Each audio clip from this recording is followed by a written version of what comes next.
Hey everyone, it's Andrew Klavan with this week's interview with Konstantin Kisin. Konstantin is a Sunday Times bestselling author, a satirist, social commentator, and he's creator and co-host of Triggernometry, which, if you've never seen it, is really a wonderful series of interviews. It's now, I think, just about to come up to 1 million subscribers, which is insane.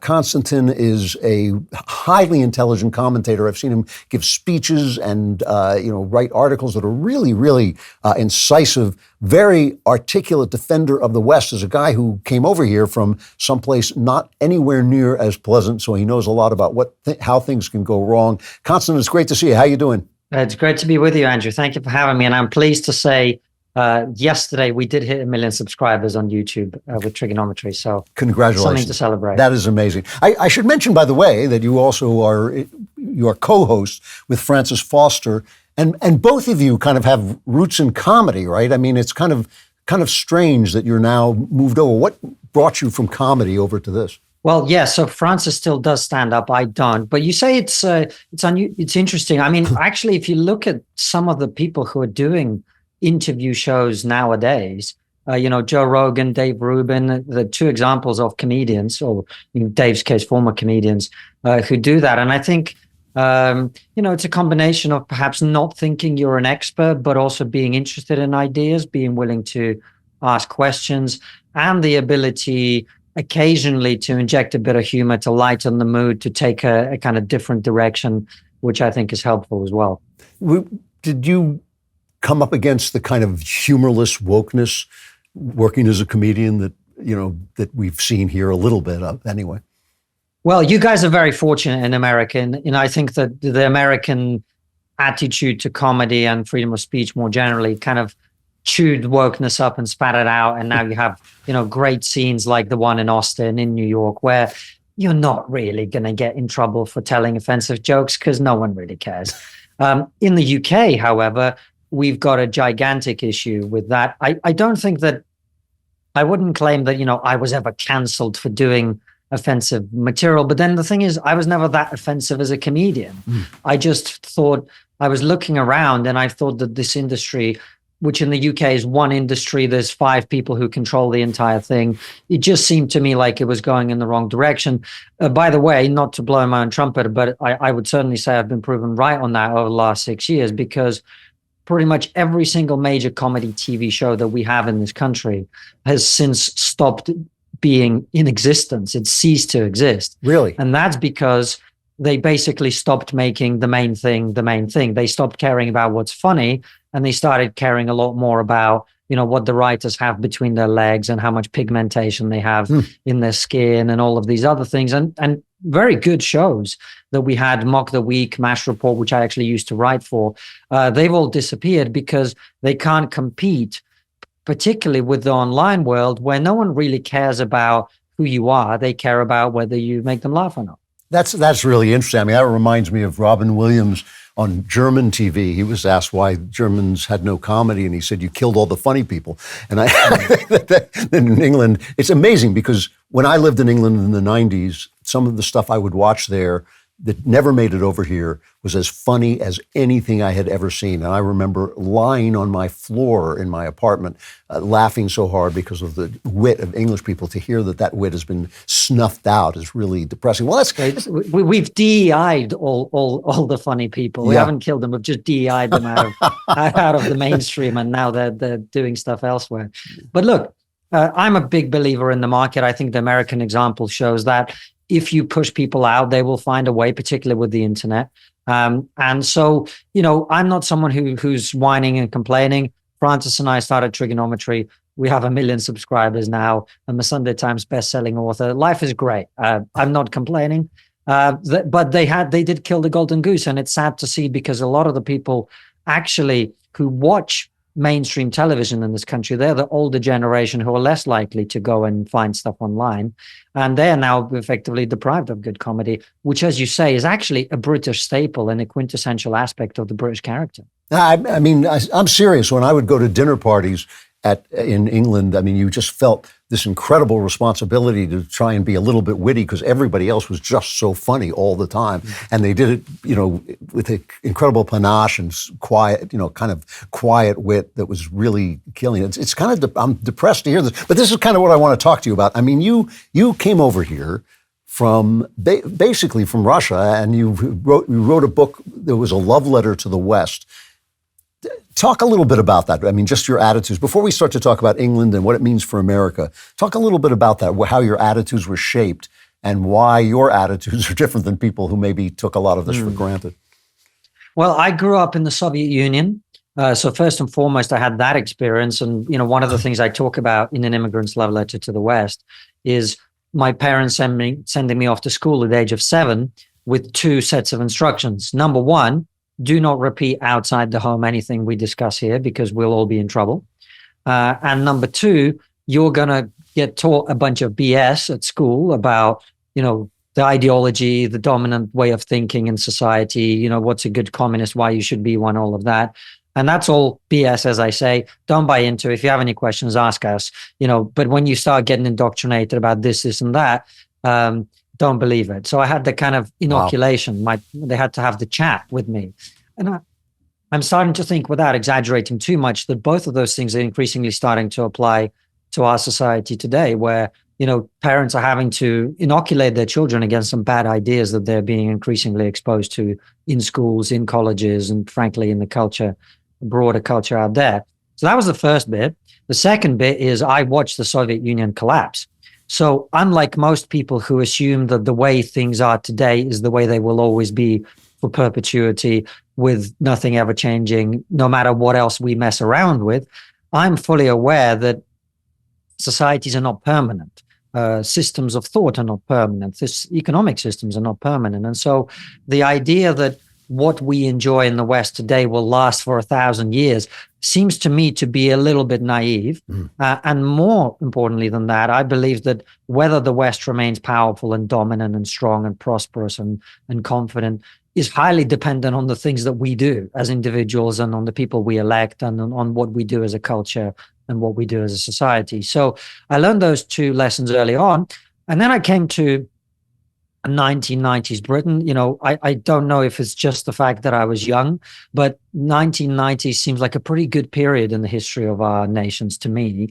And I then watched this society to which my parents sent me at great personal cost. What happened with my family was my parents were very, very poor when I was born, to the point where, and again, something I talk about in the book, my mother would go and pick apples in the university courtyard to make food, to make rice and apples. That was the dish that we would have quite regularly because we couldn't afford to buy food. We went from that to being very, very rich very quickly in the 1990s Russia, and then back to being very, very poor in the space of about 10 years. In that interim, my parents had the opportunity to send me to school in England, and they used all the money that they'd made basically to do that before becoming poor again. And so they send me over to England. I'm thinking this is a great place, freedom of expression, do whatever you want, be whoever you want to be, all of this great stuff. And then as I start to get into my late 20s, early 30s, I'm doing stand-up, and I see the world around me start to change. I see a lot of the things that we used to take for granted and frankly celebrate. The idea that we are all free to have our own opinions, we're all free to express our opinions in public, all of these things start to deteriorate very quickly. And most importantly, the idea that we should all be treated as individuals on the content of our character, that became just completely controversial all of a sudden. And instead, we were supposed to look at each other through the prism of our identity. And I thought that was incredibly strange. And then when Brexit happened, people just started saying all this ridiculous stuff.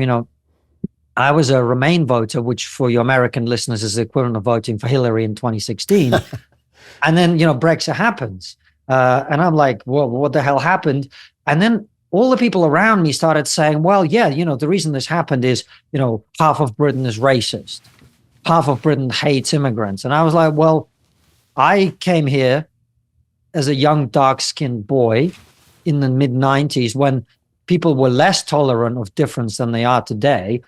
And almost universally, my experience in the West, in the UK particularly, but in the West more broadly, has been a kind of welcoming curiosity. If you tell people, well, I'm from abroad, they'll say, oh, really? Where are you from? And start talking to you about that. So then to go from my experience, lived experience, which we're now told is very important, to, half the country is racist, that made no sense to me. And that is around the time when we decided, Francis and I, to start having conversations with people who could open our eyes to things that we didn't understand, because we just knew that the mainstream narrative about what we were being told could not possibly be true. Yeah, it was amazing. I mean, I was there. That was when I lived there. It was in the 90s. And it was great. I mean, it was really wonderful. Even some of the things that opened up the country to fresh influences from the outside. The food got better for one important thing. And it needed to. Yes. And there was more open racism in Britain than in America, because America is the least racist country on earth, as nobody ever says, but is absolutely true. But other than that, it wasn't really virulent. Now I'm looking at things, and one of the things I learned from living in another country is you don't really get the atmosphere of that country from the news all the time. So I'm looking at the news from Britain now, and I'm reeling. I mean, people being arrested for praying silently outside an abortion clinic, people being visited by the police for making comments about the fact that a man can't become a woman online and get a visit from the police. How pervasive is this? Are you really living in that kind of police state now, or is that just overdone online? Well, look, those things are happening, and to me, even one of those cases is one case too many. I'm a huge fan of the United States. As you know, we visit regularly and talk to people like you and many others. And I think the First Amendment, and much more importantly, the First Amendment culture that exists in America, the idea that, anyone should be able to speak their mind, that is incredibly valuable. We don't have that in the UK. We don't have a First Amendment. And the government is keen to crack down on what people say. Now, when I go outside to do the shopping, to pick up some groceries, are people being dragged away by the police in front of me for saying the wrong thing? No, that isn't being literally taking place right in front of me on a daily basis, but it is happening, and it's quite likely to happen more and more as things go on, because I think one of the reasons that we are seeing more of this is that there is more dissatisfaction with the direction of travel. Our economy is not in a good way. We have, like many other European and frankly America itself countries, we have very high levels of immigration, which our politicians use to pretend that the economy is growing, while GDP per capita is actually falling pretty precipitously. And so the attempt to suppress people's expression, often clumsy, often expressed in not the right way necessarily, but an ordinary person isn't someone who's been media trained out of their brain to give the right statement on every issue. I think the attempt to suppress speech is really a reflection of the fact that the people in charge are losing control of the narrative. And many people are increasingly dissatisfied with what is happening in the country. So the restriction of speech, I think, horrifies many Americans. It's not like every single person is being dragged off to prison for saying the wrong thing. But we've had the absolutely insane spectacle this week of the government releasing prisoners, including people who committed violent crimes, from prison early so that they could put into prison some of the people that were arrested during the recent riots, some of whom were arrested, frankly, for shouting or swearing or being rude to the police or whatever. And that obviously is a contrast. You see these people being released from prison who committed armed burglary, for example, and then we're putting people in who said something offensive to a police officer in the middle of a riot. So it's not a good situation for sure. And my sense is that it's going to get worse over time. A few years back, members of the world's elite met at the annual World Economic Forum in Davos, Switzerland, and launched the Great Reset Initiative. The Great Reset sounds ominous, but what exactly is their plan and what does it mean for America? In short, they aim to transform the world economy. Founder and director of the forum, Klaus Schwab, even wrote, "We need a great reset of capitalism. If successful, their plan would destroy the American way of life." Hillsdale College, you've heard me talk about them before. You know I love them. I taught there for a couple of weeks. Great place. held a conference. They held a conference on the Great Reset, and you can view and learn from the speakers through an online video series. Hillsdale's video series will give you insight into the origins and leaders of the Great Reset, how the ideology of woke capitalism is infiltrating large corporations, the Great Reset from China's perspective, alternatives to the Great Reset, and more. If you believe that our country's founding principles have made it the freest and most prosperous nation in history, or you're alarmed by the growing influence of the so-called global elite like I am, then Hillsdale College's video series is a must-watch. Get instant access to the Great Reset video series today by going to hillsdale.edu/Klavan. It's free, it's easy to sign up, and you know it's worth your time because it's from Hillsdale. Go to hillsdale.edu/Klavan, hillsdale.edu, and then get an EDU, an education on how to spell Klavan, so you can use Klavan to sign up now. It's Klavan, no E's in Klavan. I just make it look this incredibly easy.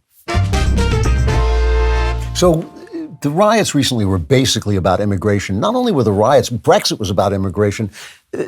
So many of the elections have been about immigration. Even the fact that this far left government has come in has been dissatisfaction with the right for not stopping immigration. Why the hell won't they stop the immigration? Well, one of the reasons is the reason I told you. So we had the former Home Secretary, Suella Braverman, on Triggernometry a little while ago. The Home Secretary is the person who handles all domestic affairs like immigration, policing, crime, the criminal justice system, etc. So one of the most senior politicians in the country whose job it is to deal with immigration. And she said, basically without equivocation on our show, that the reason politicians don't stop immigration is so that they can pretend the economy is growing. That's why they're doing it.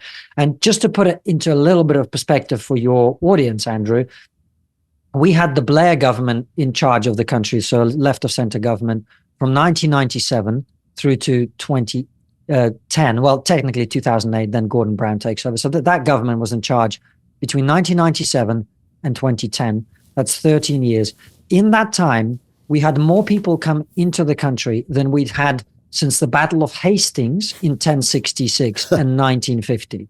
So more people come into the country in 13 years than had come in 9 centuries. And then when that government was replaced with a conservative government in 2010, they were in charge until 2014. They doubled that number again.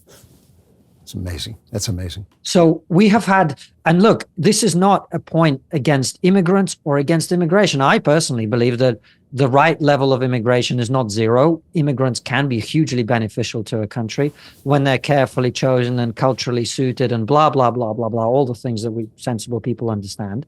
But you cannot have these levels that are completely unprecedented with people unable to integrate, frankly, rapid change in communities over such a short period of time. And the reason is not that politicians think that it is beneficial to the country, is that because they think it's beneficial to their chances of clinging on to power. So, well, 2 things. I mean, Americans have to understand that Great Britain is the size of Oregon. So that's the first thing they have to understand. Secondly, right. You're not a country of immigrants as we are. You are. When I lived there, I think it must have been 95% white British people. I mean, white English people where I was. And this was in a country with plenty of, I was in London. It was a multicultural city, but it was still a British country, which I'm not sure it really feels that way now. And, it's not a question of disliking Islamic people, by the way, because it's not Islamic people's fault that they're taking over the country. It's the British people's fault for letting that happen. At some point, however, if you've got a religion or a culture that's antithetical to the home culture, it does become a kind of takeover. It becomes an invasion. At some point, aren't the invaded people going to rebel? Aren't the invaded people going to fight back? Is that not inevitable? I don't know. I think one of the things that it's important to remember, Andrew, is that it's not just about numbers. It's also about how people feel. And my sense is that, for example, the Muslim community is incredibly united, monocultural, with a very strong sense of their identity and what they believe. Whereas the white British population is incredibly divided. And half of them, frankly, welcome the demographic change because they've been told and they believe that, diversity is our greatest strength, and so on and so forth. So I don't know. I think, the riots we just saw were the spilling out of frustrations about things like illegal immigration and immigration.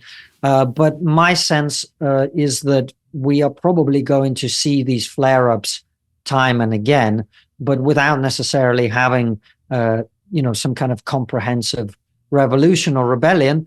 Or we could. It's simply something that's unknowable. I see, as I look around at many other European countries who are very much in the same position, including many of the ones that we keep being told are the model for progressive liberal democracy, countries like Sweden and Denmark and so on, taking very drastic action on immigration, taking drastic action on the failure of multiculturalism. They're literally in Sweden now offering people money to go back to countries from which they've come, and taking all sorts of other measures in many countries. Germany is talking very tough on immigration now. So we simply don't know. We simply don't know. And we should say, I think it's really important to say that nobody wants bloodshed on the streets. Nobody wants these kind of violent outbreaks. Nobody wants rebellion. I think people, as you alluded to earlier, have been voting for decades now, is a sensible immigration policy that allows us to have a cohesive society. That's what I'd like us to have. But you're saying they bring these people in to make it seem like the economy is growing when it's not. Some of that has got to have to do with the essentially socialist programs that have been installed in Britain since World War II, including the national health, which, by the way, I don't know how to break this to you, sucks. I mean, it's not that the people aren't nice, and it's not like the care, the standard care isn't good, but it's nothing like we had here before Obamacare. I mean, it was better here. I remember going to a British doctor and I had a problem with my throat, and he looked down my throat and he said, "I suppose if you were in America, they'd be doing a lot of tests." And I said, "Yes, they call that medicine." I mean, it was really backward. But are people unwilling to give that up? I mean, I know that you guys worship the national health, like it's a national religion. Isn't there a problem there? I mean, if you're not willing to give up, you worship it until you come into direct contact with it, and then there are two things that will happen. If you are there for emergency care, if you break your arm, as I did a few years ago, or if you need to go to accident emergency, you're going to get great care. In the end. Yes, you really are. And the people who work there are incredible, lovely people. Absolutely. Absolutely. But if you need to manage your cholesterol levels, or if you need some kind of routine procedure, or if you need you'll be waiting for years and you'll probably be denied care because it's too expensive and blah, blah, blah. So everyone I know who can afford it has private health insurance in the UK. Everyone, including people for whom it's really a stretch to be able to afford it. Wow. Because without it, you're frankly not going to get the care and the treatment that you need. Now, I don't think people are going to be willing to give that up. And one of the reasons is that most people can't afford private health care. So to them, it's either we have the NHS or we don't. That's how people think. And look, I agree with you. I think that one of the most important things for a country is to encourage dynamism and encourage small businesses in particular to invest and to spend money and to hire people. And I see that now when we run a small business. Triggernometry now has staff, and I know that when you raise my taxes, it's not that I don't buy another yacht. I never wanted a yacht in the first place. What I want is to invest in the thing that I'm doing and make it bigger, and pay more people to do more things so that we can create a better product for our customers, right, for our audience. But we do have a more communitarian society here in Europe. People think more about, let's say, looking after the people at the bottom of society than making sure that the people at the top are able to do and create and build and whatever. Those are trade-offs. I don't really see people in the UK give that up. And frankly, in a democratic system, I think it's difficult to see that happen because you have the majority of people who benefit from the taxes of the minority. Why wouldn't they keep voting to get more and more of those taxes for themselves? So you come over here a lot. I see you a lot. I'm always happy to see you. You come to America. What do you see when you compare that to where you are? Look, I think America, you guys do everything to 11, right? So you just do everything, right? Like your religious people are incredibly zealous and your non-religious people are incredibly non-religious and your businesses are incredibly good and your problems are incredibly bad. And, people who are at the bottom of your society live incredibly terrible lives and the people at the top live incredibly wonderful lives. And that is just America in a nutshell. For me, coming over, I just see the tremendous opportunity. What I see is people who are really driven to be the very best of themselves, who are passionate about doing things, building things, creating things. There's that energy of a young nation, which is still, you have the mindset of a people who conquered a continent and you're still conquering it. There's still land that hasn't been built on. There's still cities that are developing. There's still things to expand. And it's a wonderful attitude to see. It's a wonderful attitude to see. Then again, when I look at your politics, it's incredibly bitter and divided and people are incredibly angry. And that worries me, particularly in a country that, has the number of firearms that you guys do. I always say that, I'm keen to one day move to America, but I'm going to wait for you to have your second civil war first. Then I'll move after that. I don't know. I hope that never happens, but it sort of feels like that to me. People are very, very, very angry and very polarized. And that troubles me because I love America and I love American people. And I think it's a wonderful culture. So yeah, it's the best of everything and the worst of everything all in one place. Yeah.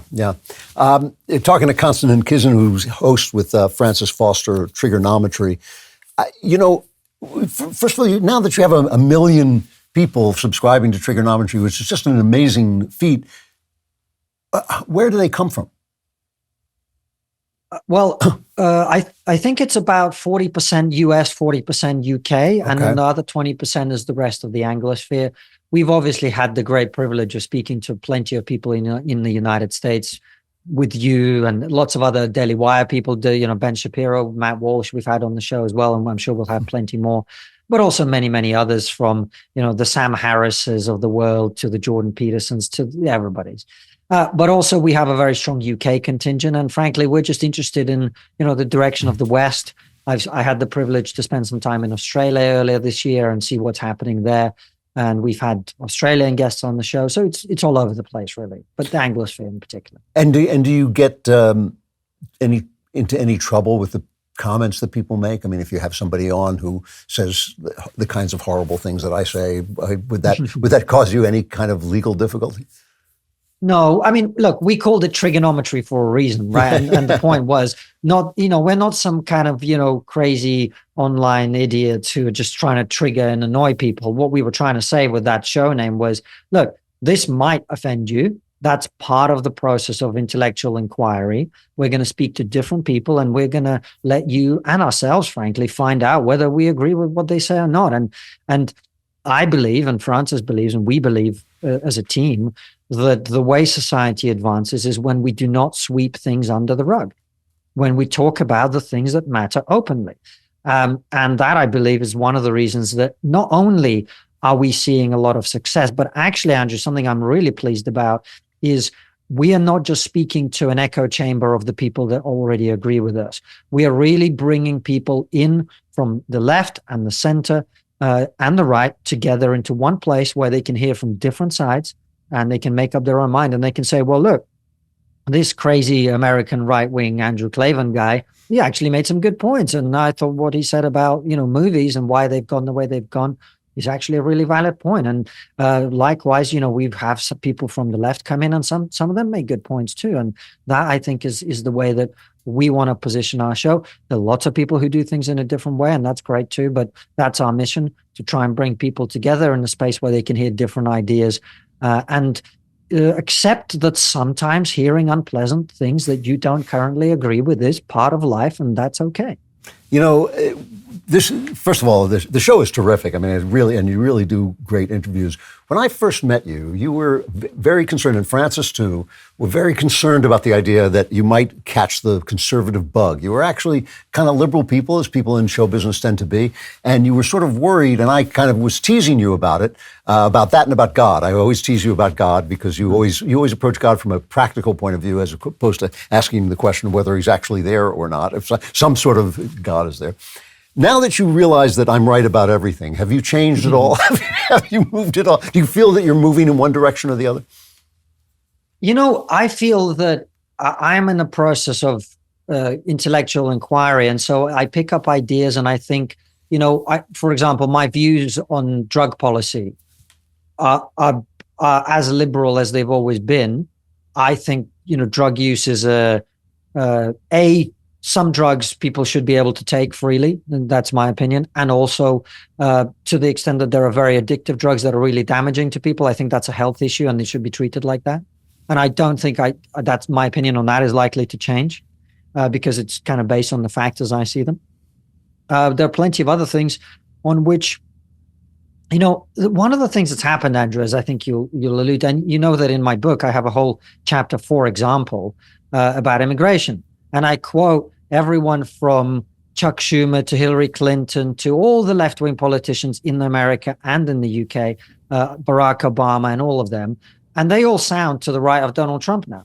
So my view is that, the society has changed. My view on immigration is a left-wing view. It's just all the people on the left have gone crazy.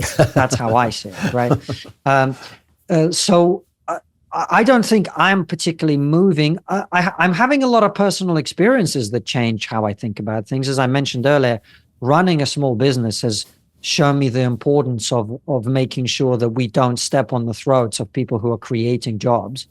That's something that's been, very, very helpful. But look, I hope that one of the things that has come out of the many great conversations we've had with you is that while I'm not sure that I've made the leap to on the God question to God is real and I believe in him, I've never been, in my public life since in the last 6 or 7 years, someone who's denigrated religion or That's denigrated true. faith, because I that's not my view at all. And I think whether you personally believe in God or not is kind of irrelevant to the question that as you look around at society that is losing its faith, that's got some negative trade-offs, to put it diplomatically, in a typical British understatement. So, I'm continuing to explore, and so is Francis, and we'll continue to do that. It's great talking to you. I'm out of time. Konstantin Kisin, go on Triggernometry and join their 1 million viewers. And Francis, we're Konstantin co-hosts with Francis Foster. It is great talking to you. I hope you're back in town soon, and I hope you can have continued success. Thank you, my friend. It's great to see you always. Great to see you. All right, this is Konstantin Kisin, who, with Francis Foster, is the host of Triggernometry. 2 excellent guys, by the way, just absolutely terrific guys, and a really good show. Another great show that you'll want to catch is the Andrew Klavan Show, which is on Friday. I'll be there. I hope you will be there as well.